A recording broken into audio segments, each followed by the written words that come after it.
Hi, to all you beautiful girls out there, and all girls are beautiful naturally.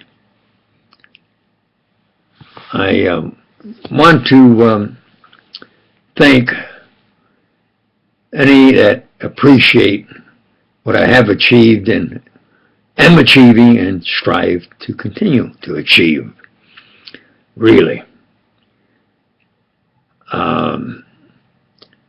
For many days and nights, I've been alone with, I would say, like, he has the problems of the world on his shoulders. And I always decided and strived that I would do what was best, and especially from the discipline of theology, man's greatest challenge. How did we get here? Why are we here? What best to do? Well, to get to the point, how did we get here? Of course, there's two schools of thought. There's from the point of theology, of religion, there is, in my opinion, the definition of inert matter is that it has no life. It's inert. It cannot become something else. That's it. Some scientists will say, well, a rock is inert. It's inert matter, but it can decompose. Well, okay. Let's say that in billions and billions of years, this rock somehow decomposes. And becomes what? The molecules that formed it. And what are the molecules made out of? The atoms that formed it. And what are the atoms made of? From the subatomic particles that yours truly has devoted now maybe the last 40 years to go into specific quantities of matter and its velocity. Do you understand? Somewhere, somehow, there was a supernatural force to create this material. And I asked Einstein, where did all of this matter come from? And he's supposed to be the authority on matter. And he carefully thought, and after a long pause, he says, it's just here. Well, how did it get here is the real question. What's my answer? Let's get to the point and the challenge. There has to be a super power to create this material. Believers say this superpower is divine power, the divine power of God, the Creator. Especially biologists and evolutionists say, no, it evolved. And that's their answer. Well, evolved from what? And they'll come out with stacks of books to prove that we evolved. That doesn't alter the fundamental question, evolved from what? There has to be a super power to create inert matter. Inert matter can't create itself. Well, why are we here? Well, let's get right to the point, like right now. And like I said, I appreciate anything anybody does for me and at least comprehends what I put forth and responds reasonably. Why are we here? Well, again, from the point of theology, we are here to save our immortal soul. we say Sunday is the last day of the weekend. We're going to go away for the weekend. And I always wasn't a preacher. I used to even live in Las Vegas. And I knew some of the people there. Well, we have to realize that Sunday is the first day of the week. Isn't that true? So man's first duty is to save his immortal soul. So his first act is that of comprehending how he got here and why he's here is to save his immortal soul. So it's called Dios Day in a lot of languages. Dios Day, God's Day, Dominica. And Dominico, or it's something doing on Dios Day. But in guttural English, they say Sunday. Wow, the sun's shining. So it's Sunday. Now, those who look at it from the point of evolution say, no, we evolved, and why are we here? To do the best we can. That goes in maybe personal ability and social science, how you progress with your peers. That's all real good. And in my opinion, there are many great men, and especially women, that do great socially in the discipline of social science, personally. As far as being a mother and taking care of a family, etc., I think the good Lord has a place for them with Him from a point of view. And if you don't believe then in eternal life, certainly they should be honored. Absolutely. What best to do? Well, at this moment, it's to smile and maybe sing a song. Start off each day with a song.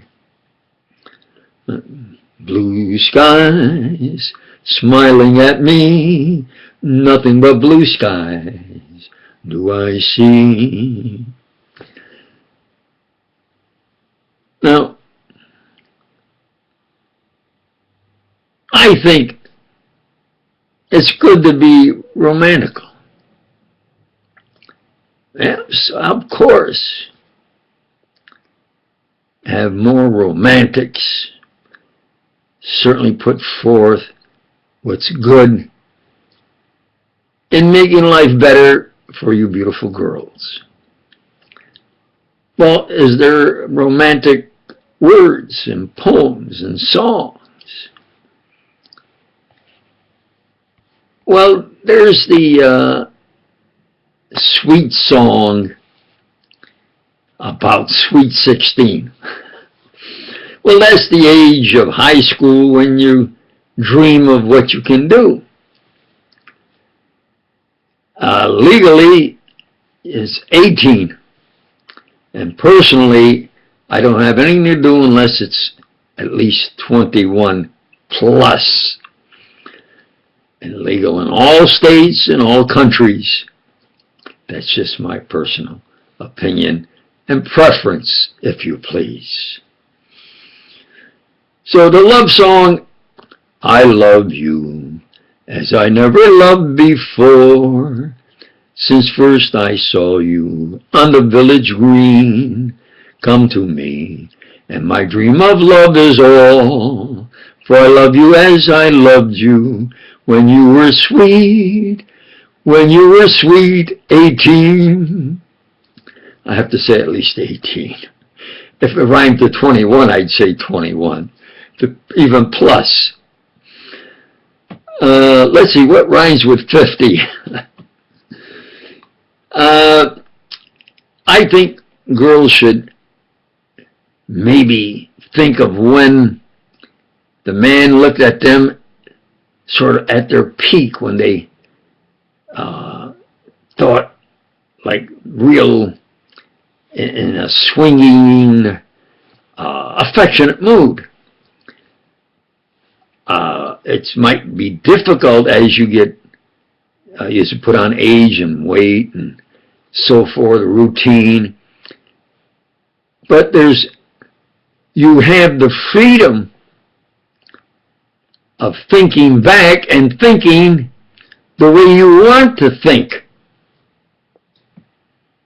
In other words, I think of athletics as a man of 27 if I can, because I have studied athletics, and in baseball, the man seems to have his greatest year when he's 27.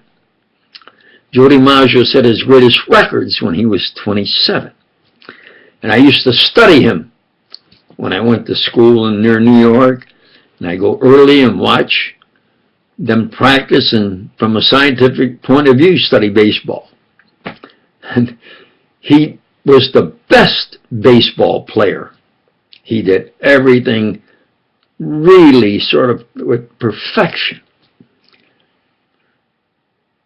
Now, in my opinion, why can't you girls think of back to when you're 21 or 22 or 23? Really? And say, well, yeah, sure. You have children, or now you've put on some age and maybe some weight. But think back and say, well, while I'm doing something, I'm going to do it with the happy thought like I did maybe when I was a certain age. Because I had to do work so tough, dangerous, and pungent that I had to philosophize in order to get it done, to survive, to support my family and myself, that it was exercise. Understand what I'm saying? A rich man puts on weight. It reminds me of a story. I'm doing engineering survey out in the field in all kinds of weather, but I'm out in the field. And we were doing this engineering survey for this lodge that, especially in the spring and in the summer and the autumn, this lodge was open and was doing good and wanted to expand, see where its boundaries were and to do the work. And we were doing this lodge, and he had a great lodge. It was not large, but he had it where he was like the man in charge, of course, and his wife did the cooking. She would do that anyway. So instead of just cook for the two of them, she would cook, like, we'll say, a big turkey or a big roast duck or 2 or 3. And then by appointment, you could go up to his lodge and go up there and go fishing or hunting, and then come back and sit there at a table, and they would all have informal, some of the best cooked food. Well, he invited us. It was a time of the year when it wasn't that crowded. So us engineering surveyors are at this great lodge. And there's a rich banker there, with the diamond stick pin and so forth. The silk suits, maybe $500 suit. And then he asked me, he says, well, young man, how do you like your work? And I says, oh, I really do, because I played baseball, and in the service, I was a PT instructor. So for me, I kind of philosophize, and it's like exercise. He says, I envy you. And I looked at him, I said, man, if I had what you earned in a week, I could take the other 51 and come to this lodge. I says, well, sir, how could it be?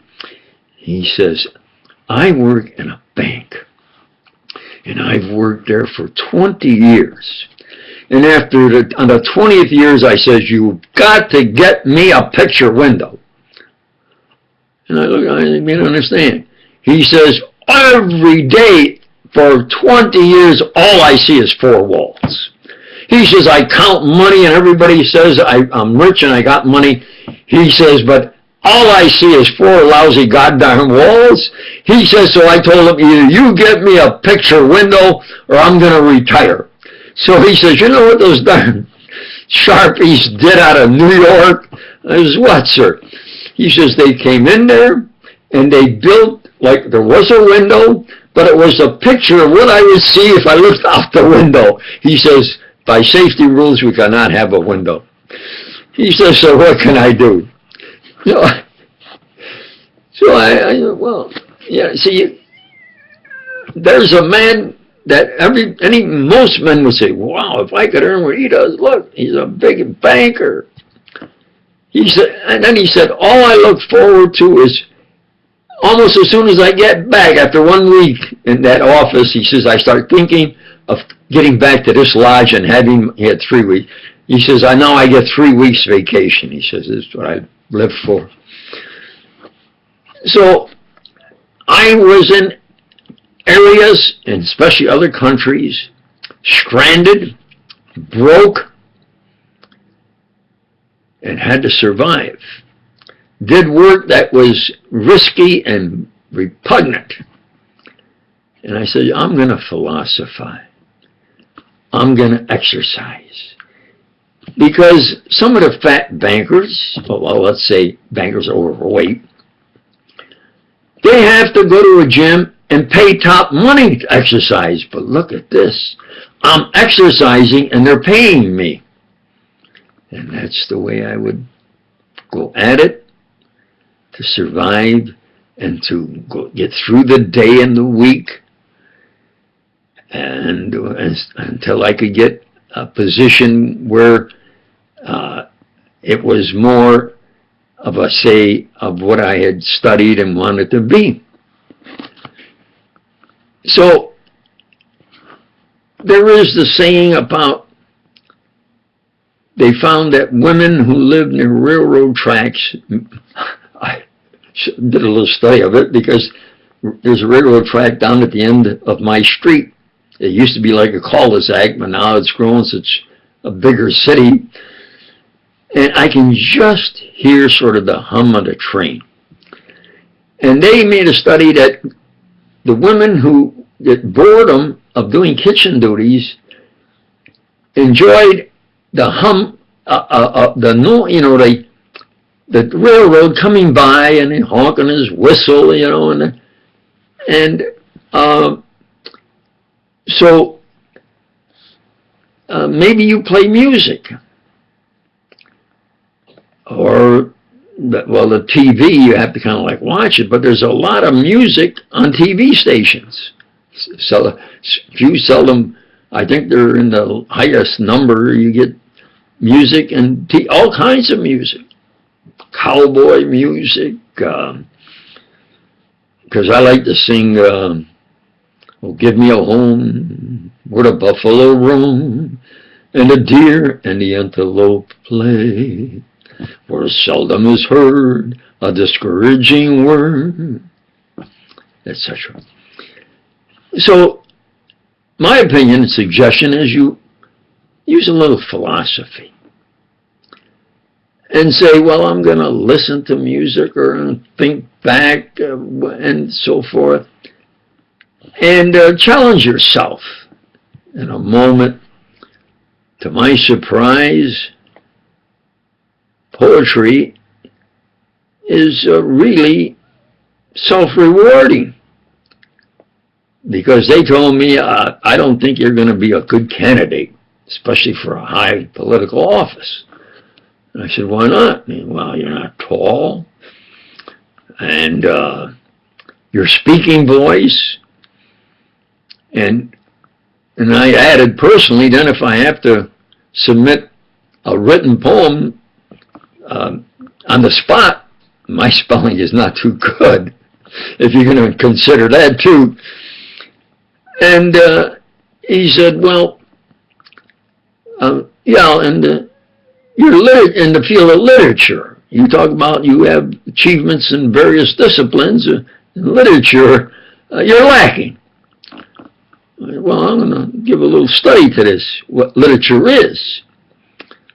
And I find that there are great works by great writers in literature that they can be proud of, and then the library is just of great literature and works. Well, what's the greatest challenge? I found out poetry. And the discipline of literature is poetry. I said, well, let's see what I can do with poetry. So I have composed, I think, some of the best poetry that I have read. I'm not saying it to be braggadocial, just in my opinion, a true fact. And maybe I'll find them. I looked. I had some poetry and sort of biography that I gave to my library in the next city library as a man of this town, what he has achieved in the discipline of literature and science and mathematical physics, cosmology, and some poetry. As for now, you beautiful girls, practice safety and do have fun. Thank you.